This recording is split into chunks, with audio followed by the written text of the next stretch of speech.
اگر آپ کی عادت ہے چھپ کے گناہ کرنے کی تو آپ کو یہ حدیث ضرور پڑھنی چاہیے۔ اس کے راوی ہے حضرت ثوبان رضی اللہ عنہ، اور یہ ابن ماجہ کی صحیح حدیث ہے۔ اس میں حضرت ثوبان فرماتے ہیں کہ اللہ کے نبی صلی اللہ علیہ وسلم فرماتے ہیں لَعَلَمَنَّ أَقْوَامًا مِّنْ أُمَّتِي يَأْتُونَ يَوْمَ الْقِيَامَةِ،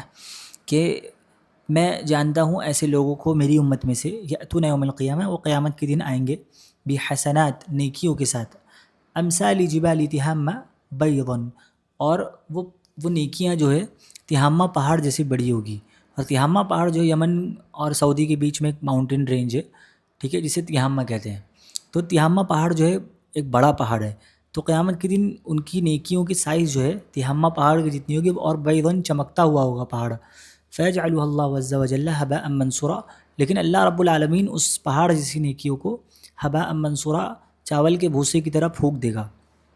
تو اس پر حضرت ثوبان رضی اللہ عنہ نے سوال کیا کہ یا رسول اللہ صفہم لنا جلیہم لنا الا نکون منہم ونحن لا نعلم، کہ آپ ان کے بارے میں، ان لوگوں کے بارے میں اور بتائیے تاکہ ہم ان لوگوں میں سے نہ ہو جائیں اور ہمیں پتہ ہی نہ چلے۔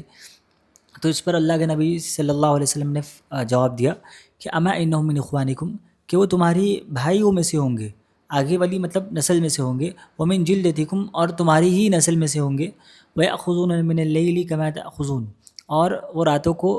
ایسی ہی عبادت کریں گے جیسے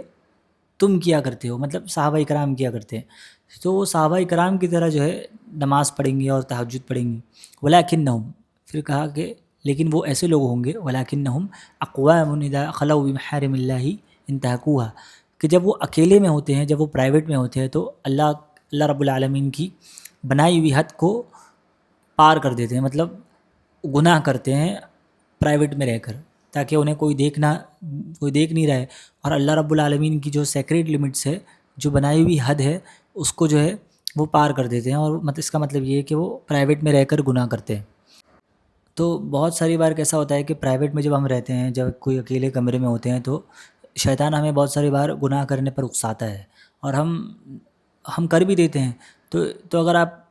مطلب اگر آپ نے کبھی ایسا آپ کے ساتھ ہوا ہے تو آپ استغفار پڑھیے، آپ جو ہے اللہ رب العالمین سے معافی مانگیے، یہ ہو گیا، ختم ہو گیا، لیکن اس کو آپ ریپیٹ مت کریے، اس کو عادت مت بنائیے۔ اگر آپ کو عادت ہے ایسے گناہ کرنے کی جو آپ پرائیویٹ میں رہ کر بار بار کرتے ہو، تو آپ کو اس حدیث سے جو ہے سبق لینا چاہیے کہ قیامت کے دن ہو سکتا ہے آپ کا بھی، ہمارا یا آپ کا یا میرا ایسا حال ہو اللہ رب العالمین کے سامنے کہ ہم نیکیاں کر کے آئیں اور وہ نیکیاں اچھی خاصی اماؤنٹ میں ہو، لیکن اللہ رب العالمین اسے فیجعلہ اللہ عز وجل ہباء منصورا، اللہ رب العالمین اسے چاول کے بھوسے کی طرح پھونک دے۔